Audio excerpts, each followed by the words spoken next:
Hey guys, it's Ninja Bubba 100 and today I'm going to be reviewing a free iOS and Android devices game that is fairly new. It's a puzzle game, and I'll be talking about 4 different categories, if you like, about the game.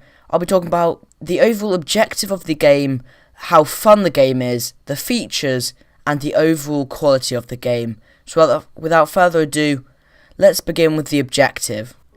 So the main objective of the game is pretty simple, and all you have to do really is to get the circles to the outside of the box, and once you get to them to the outside, they kind of morph into squares in a way, and then that therefore completes the box, and you basically pass to the next level.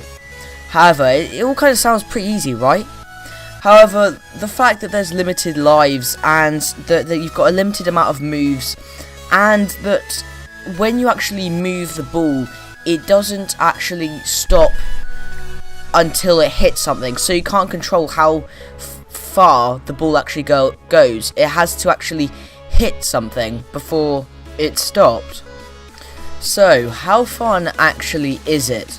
Well, personally, I found it pretty fun just because of how basic it is and how well explained it is right at the beginning when you actually get into actually playing it.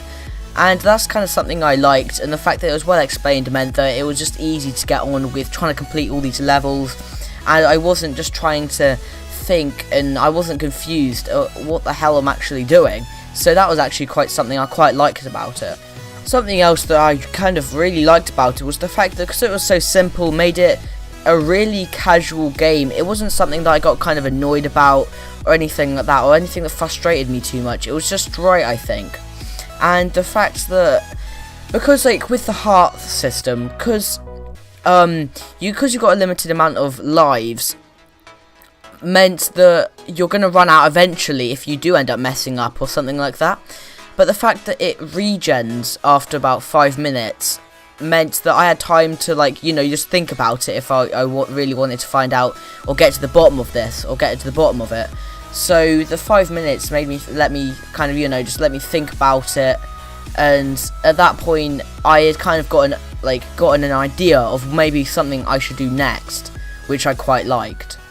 Other than that though, there wasn't really anything that I disliked too much about, like, in terms of how fun it was, because the sound effects in it and the different kind of noises, they were quite uplifting, and they weren't really too bad. They were, in places, they were kind of cheesy, but they did work pretty well, and there wasn't really too much bad about it.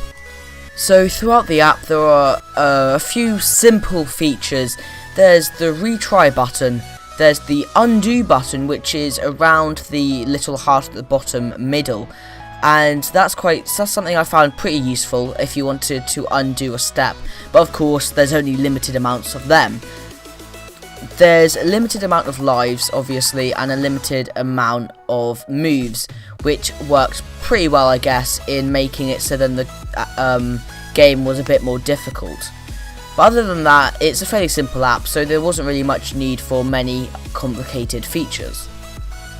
And now onto quality. The overall quality of this app is fairly good, and the fact that it's simple means that it doesn't really need to be high, like, top-end graphics. It is basically what it is, and there wasn't really much that I personally thought needed to be improved. However, at certain points I did find that the blocks on the outside, when they morphed, it did get a bit shaky, which kind of altered the experience a bit more for me. But hopefully in future updates, since this is a fairly new app, hopefully it will be improved and updated at that point until it's the quality is a bit better in terms of how glitchy it is. So something else that I found was that suddenly you were playing a fairly basic level, and then the next level after that, it would suddenly be really difficult, and I would suddenly use up most of my lives on that one level, because all of a sudden I've got a level that I found really difficult, and I thought that this kind of, like, the difficulty kind of jumped far too quickly for what I thought would have been right. But that was my only real negative concern about this app as a whole. So thanks so much for watching this video, and if you've enjoyed and you kind of want to go and have a look at this app for yourself, feel free to do so. Links will be in the description below, and also give this video a like, and also check out the I think it's pronounced Yiyi Studios, which is the development company for this app, who asked me to do this review to share with you guys, so then you guys could give it a go and improve your mental training, if you like. So thanks so much for watching this video, and Ninja Bubble 100 out.